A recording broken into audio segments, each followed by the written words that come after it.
go, Tank. She's like dying. Wait a minute. Mine's right out here. I know. Look at me, Chris. Look at me, Chris. Look at me. Is it right here to the left? Yeah. I was going to say, you guys come here.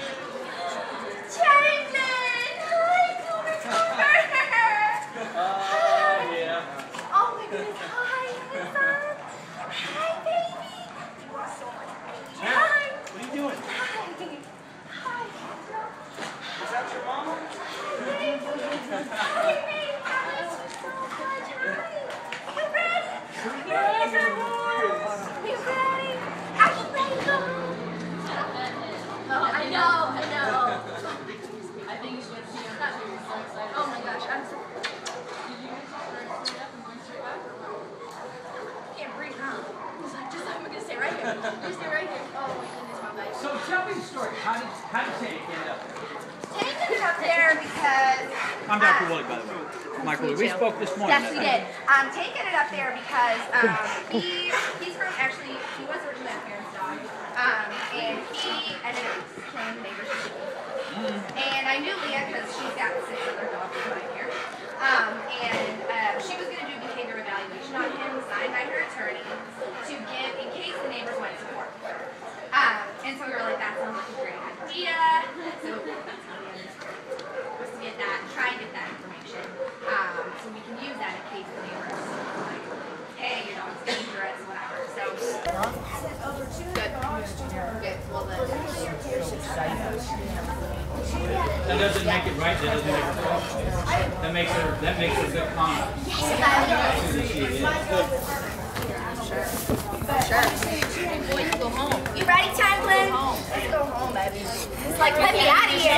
Come here, Glenn. Take off your tan. Me too. You're very welcome. Unfortunately, we can pre-bathe. That's all right. He's delightfully stinky. Still sweet. He has those. I'm not the authority to tell you. I'm glad we were able to find it. Thank you so much. You gotta let us know. You have myself. Of course. Yeah, exactly. Well, I'll be back. You had meds this morning, but we didn't I'm going to do that. Monday morning when he's going. But we did have this, That's not our vehicle. Okay? Michelle, you like my car? Yes. Hi, Cooper. You have to tell him twice. All right. Yes. AC, I'm happy. Hi, Frankie.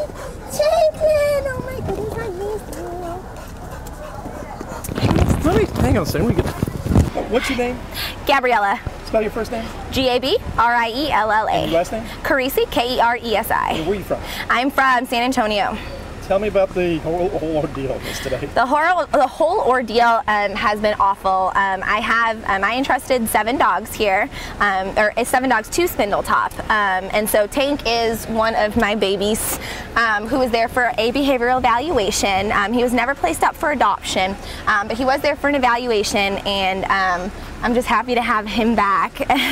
What she wanted as far as evaluation? What was she wanting, or what was she saying she was going to do? She was saying that she was going to do a behavior evaluation on him and then get her findings signed off by her attorney. Just basically a document in case, you know, he was, because he did actually end up hurting another animal, and so what we were trying to do was get documentation that he wasn't a dangerous animal in case we ever did have to go to court. So that was the main reason why he was there.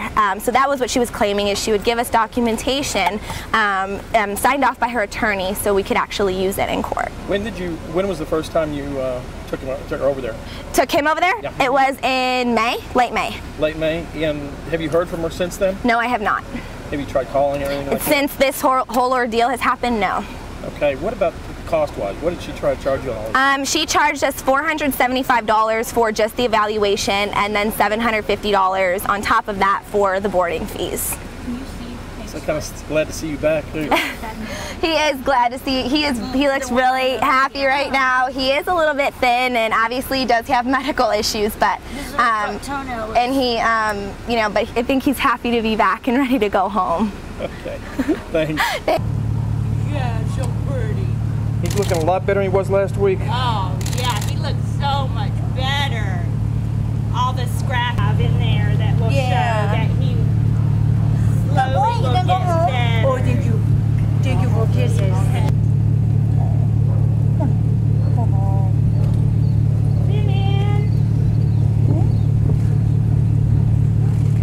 Does anybody? Oh, never mind. I've got it. This is safe, but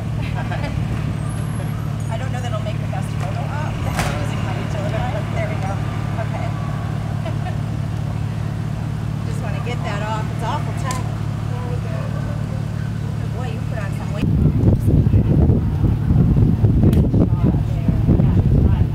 Just trying to get him so this collar isn't so tight on your little raw skin. Couch tonight, where he used to sleep in those pictures.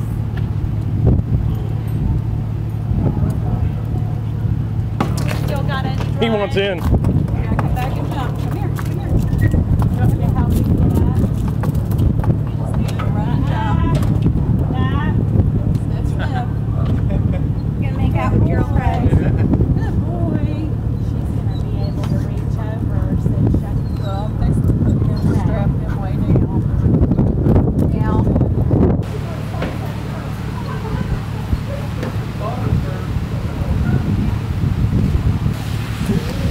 That was too pretty.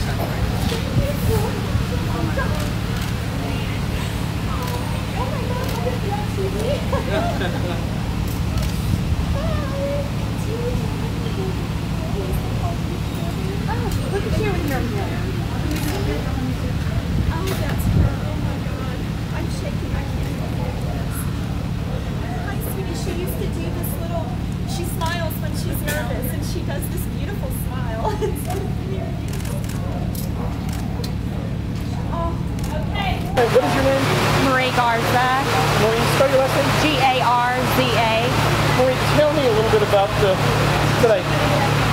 Well, we're overwhelmed. We're so happy that we got the 3 dogs that we sent into boarding just not even a month ago safe, and we got them back, and we're thrilled. We have plans for all 3 dogs. Everyone has a place to go, and they'll all be sleeping inside on the couch tonight. So we're absolutely thrilled that it turned out as well as it did and that we were able to get them back so quickly. Tell me what happened as far as taking them out there, and once you got out there, how she presented herself compared to what you actually thought it was. Well, Dawn Burton, the foster for the dogs, actually drove them out. Us ladies raised the money for boarding. We were hoping the dogs would be, worked with, trained, and boarded while Dawn, their foster, was having some knee surgery, and that's how they ended up there. We just was hoping when they got out there that they would find a home and be placed for adoption. And when Dawn drove out there, she toured the place, and she said it was clean and that Leah was very professional about everything, and it passed her home inspection or her site inspection, and us girls, went from there. So we didn't actually drive out there. Dawn did. A representative drove them out there for us and toured the place, and we honestly, our intentions were only the best for the dogs. So we thought that's mainly what we were, up against, was just getting them adopted, and we didn't realize, that they were in the program for 3 months. And David and Dolly, who's really Muneka, got there May the 8th, and Sandman just got there June the 14th. What about Sandman's neck? I mean, last week it was really bad. Yeah. It's good now. How was it when you left? Anything like that at all? When Sandman came to Spindletop, he was in the mist. Dawn had been treating him, and he was born with Demodex. When Dawn, he was abandoned at Dawn's house. She let a person live there, and the person left and never came back from Sandman. And Dawn treated him for a skin condition, and he was slowly getting better. But when he arrived at Spindletop, he still had the Demodex going on. So when did you first hear that the Spindletop had been raided? that day, I'm online, I network, and I raise funds for animals, and so I recently was in the dog examiner for helping an animal that had plastic ties around his testicles. So I'm constantly in the groove with the news, and I heard about it right away. As soon as I heard about it, I did what they asked to do immediately. I sent emails and to Tim Holyfield's office and to AFF, and we're elated that we were called this soon to get our dogs. And it's a valuable lesson learned, and all we can do is weather the storm. All right. So, thanks. Thank you.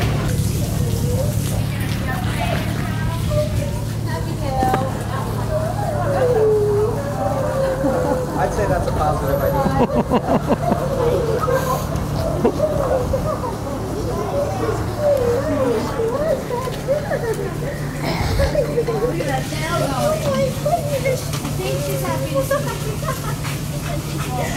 Oh my God. Oh, dang. Precious baby.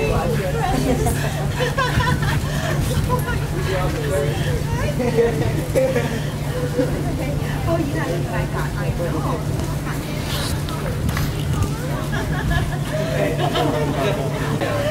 Chris, what do you consider this a positive idea? Oh, absolutely. I mean, you know, for us, I mean, it makes all of this so rewarding to be able to see people get reunited with their animals. I mean, that's what we've all been working 24 hours a day to do, is to get these guys the best care they can and to see happy endings like this, where these animals are getting reconnected with folks who are going to take them back and give them what they deserve. How's it going so far?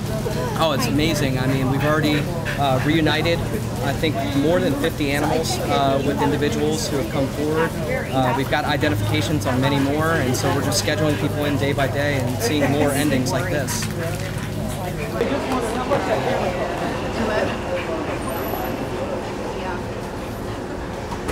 Andy, are you happy, girl? Huh? Go. Ready.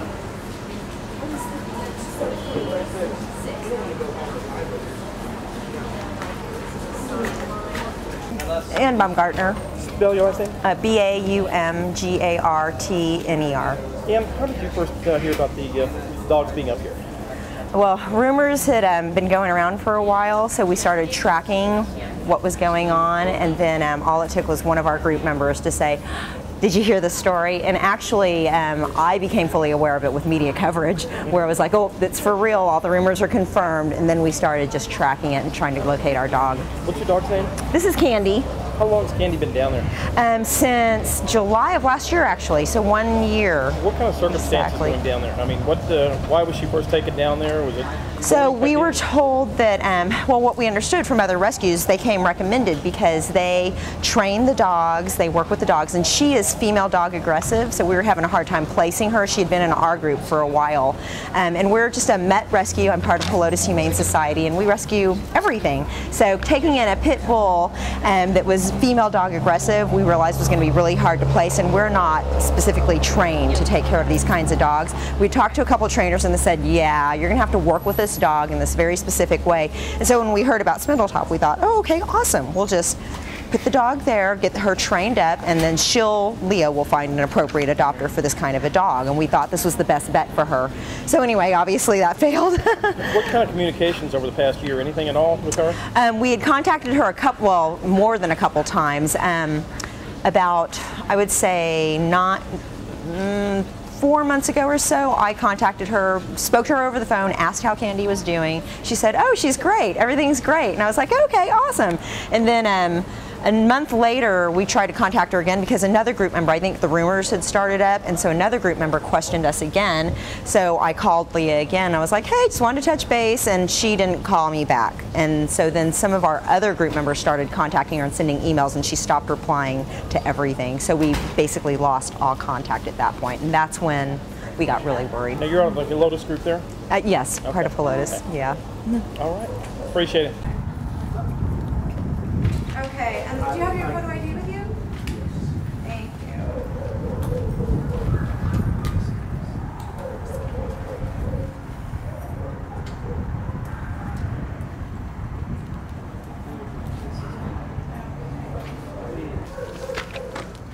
These are, I've put a number on each of them so you can see the 7. This is big. Do you have any matches that can pull them? Okay, tell me where we're at a week later. We're a week into a seizure, and the primary focus for the first several days was the care of the animals, getting these animals veterinarian care, getting the evaluation, examination, getting medications to the animals. That was primary. The second phase was to immediately identify those through microchips and rehome these animals, get them reunited with the families that may have brought them to the facility. Now we're to the next phase, and the next phase is where we start asking families to come in and help us identify through pictures. While a picture's worth 1,000 words, microchips would go a long way in identifying animals, but we want people to have closure themselves. Give them the opportunity to look through the pictures, and then if they see an animal remotely resembles their animal, get it reunited with them, let them take a look at this animal, make a positive ID, and go from there. So we're very excited that we're to the next phase. But as we talk about these 300 animals and the number of animals that are in this facility that we're making a priority to try to save every one, I would be remiss if I didn't take a few moments to talk about the hundreds of animals in shelters that are brought in every day across this county and across this region. These animals don't always make the 6 o'clock news. They don't always make the front page of the paper. And they too are dependent upon caring, compassionate people to give them a chance at life. We need everybody to do their part, help us control our pet population, have their animals altered, make sure their animals are identifiable through microchips or other means so that if a situation like this occurs, we can get them reunited. What about last night? I know some issues. Emails went out about times that people could come in. They were just kind of restricted to just Thursday and Friday. Kind of elaborate on that a little bit. Absolutely. There was an email posted on the Facebook page. It's been used to communicate with a lot of the former owners or former caretakers of these animals. And while the mission and goal of that message was to alert and make available space on Thursday and Friday for people in the immediate vicinity, it wasn't as clear as we would like. And that is that people who live distances away, as we have animals from California and New Jersey that were brought to this facility, to extend that period of time. So anybody who needs to come and take a walk through while their animal may or may not have a microchip or they need closure themselves, can certainly make contact us by email. We'll schedule time for them to come. It doesn't have to end on Friday. As we have over 200 animals still at the facility, we're going to start the process of trying to rehome them, to coordinate through rescue groups to get placement for them, and we need placement partners as well. Okay. How many dogs are we down to now? Started out with 300 or 298, 11 went back. Where we stand now? We're just over 200 today. We got 221 out yesterday. We've already had 10 be reunited today. It was still early in the afternoon, so we hope we can get another 10 out, if not 20 out this afternoon. And if we continue the pace of 20 animals a day, that's great. And then by Monday, we need to start the process of looking for placement partners for these animals. Now, as far as placement partners, how would you qualify someone? How would someone adopt one? What would they need to do? Certainly. We will only work with recognized and good standing rescue organizations who have an established 501c3 nonprofit status that's in good standing. We want to coordinate with existing rescue organizations that are in place. We have placement partners across the nation, but certainly the quicker we can get these animals out of an emergency facility into a permanent facility while they look for a forever home, the better off we are and the better off they are. Kind of time consuming on your part. I mean, you have very little sleep, your office very little sleep, and these guys out here. Listen, we could not do this without the tremendous support of the Humane Society of the United States, the Red Rover organization, the Montgomery County Animal Shelter, volunteers from around there. Tremendous people have come out. The county has been supportive. Sheriff Gage was able to provide us resources with trustees who came out. Everybody is doing everything that they can. PetSmart Charities sent us tremendous amounts of food that help care for these animals. So without these partners, without these local volunteers, without these organizations joining and standing shoulder to shoulder with us, we would not have a success rate that we have enjoyed thus far in reuniting these animals, and we appreciate them. You've seen almost 300 dogs. One of these had to stand out in one way or another. Which one was it and why? Gosh, there's so many memories here. I remarked on visiting with one of our veterinarians who found an animal with such a tremendous tumor And speaking with his wife reported back, if no one claims it, can we take this animal, can we try to save its life?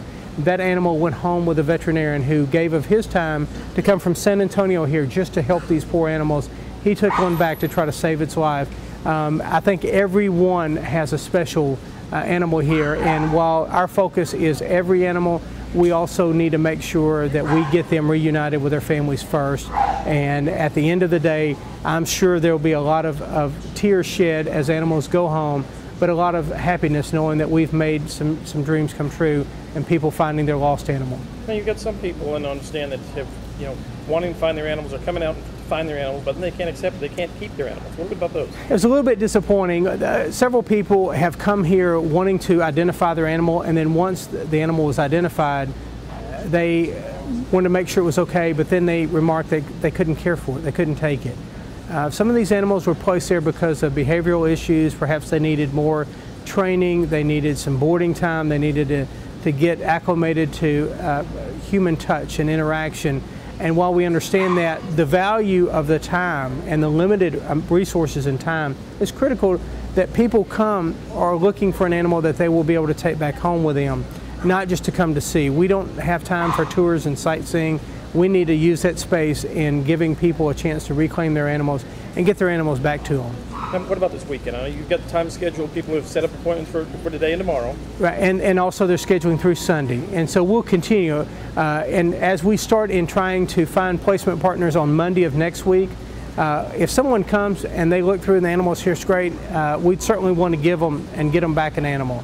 So, but they need to bring some sort of reasonable proof of ownership. There needs to be some sort of records, veterinary records. Many of them have produced receipts where they paid the facility $700 or $800 to place their animal in a board to rescue scenario. While that's great and those help us in being able to identify the animal, pictures go a long way. And I'm seeing person after person come in with tears in their eyes, pictures in hand, and then to be reunited with their animal that they place there is very heartwarming. What about now the other thing on the with the dog? You've got the 200 here. You're going to try. People out of town, you're getting a lot of emails. California, New Jersey, do they need to come down, or how? If they want their dog back, what kind of procedure are you going to follow there? If someone is from out of state and they don't have the means to come down today, tomorrow, this weekend, we certainly understand that. What we would ask is that they start working with a transport provider. We will try to assist them in getting the animal transported back. Many times our airlines have been very supportive when we've found animals at our local shelter that had been stolen from Colorado or California. They were quick to provide transporting crates and transport the animal via air. Continental Airlines has been a great partner in this. So there are great resources out there, and I believe Northwest Airlines would certainly step up if given an opportunity and assist somebody in getting their animal back that we may have here at this facility.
With me.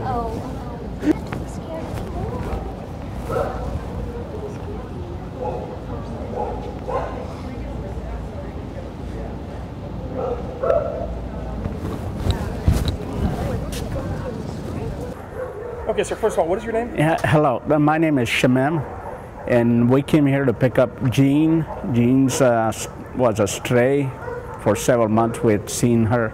She had a very sad look on her face, and we always wanted to find a way to adopt her. And one day we heard that Harris County Animal Control picked her up, and we had to get her out that same week.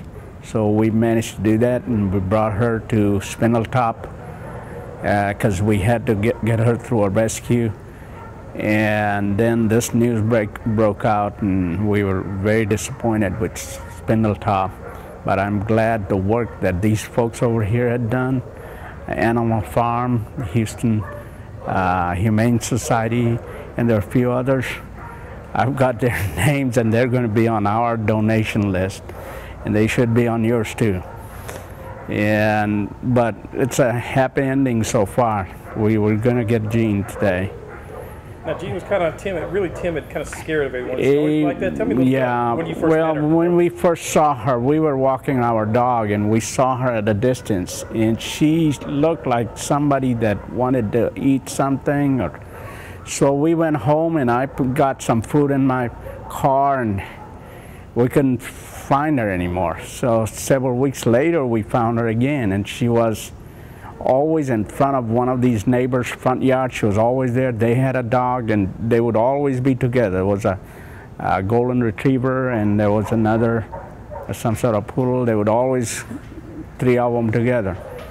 But I would go every night, and she would be there in the sidewalk. I'd put her food over there. She wouldn't come if I did, but as soon as I stepped back, she would come and eat. And we did that every night almost. And then one night we didn't go.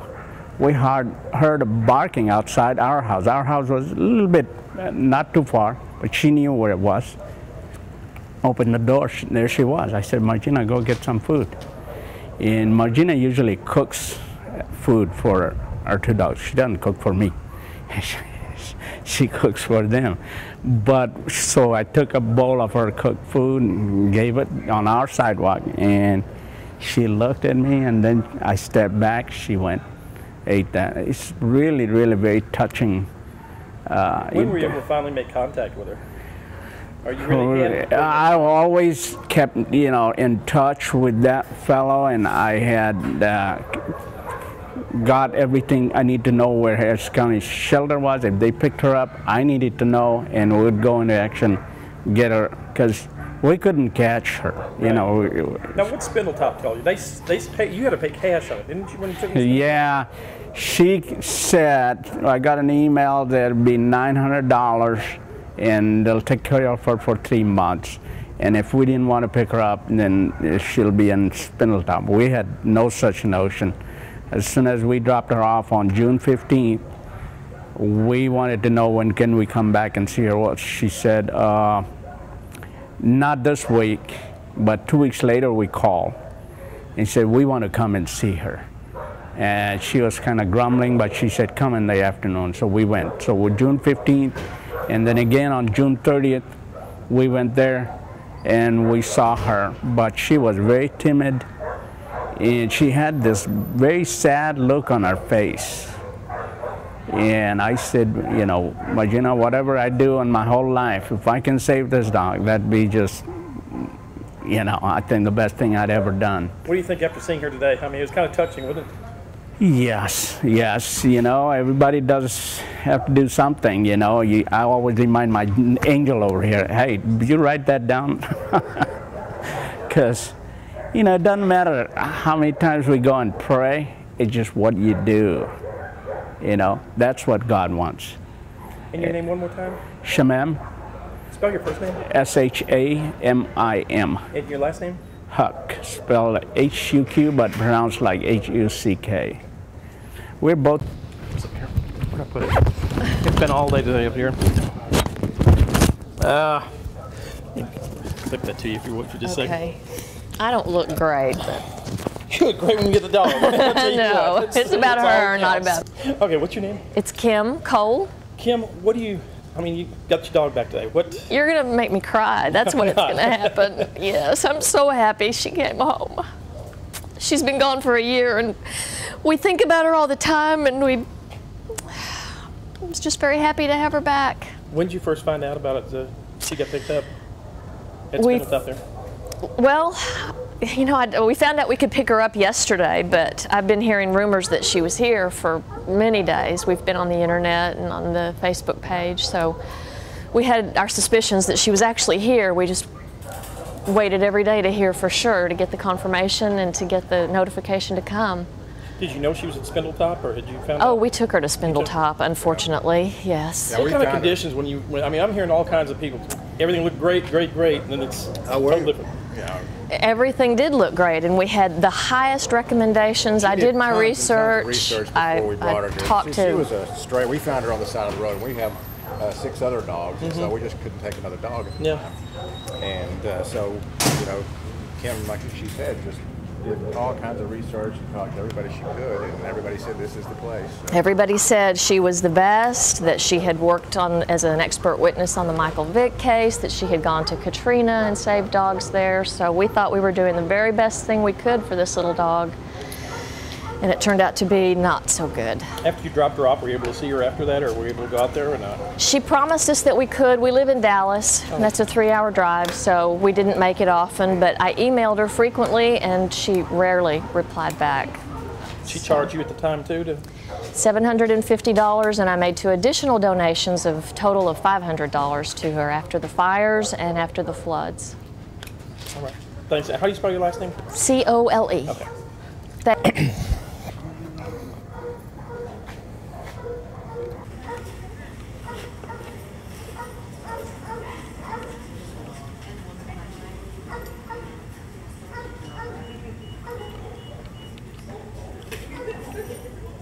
You're okay.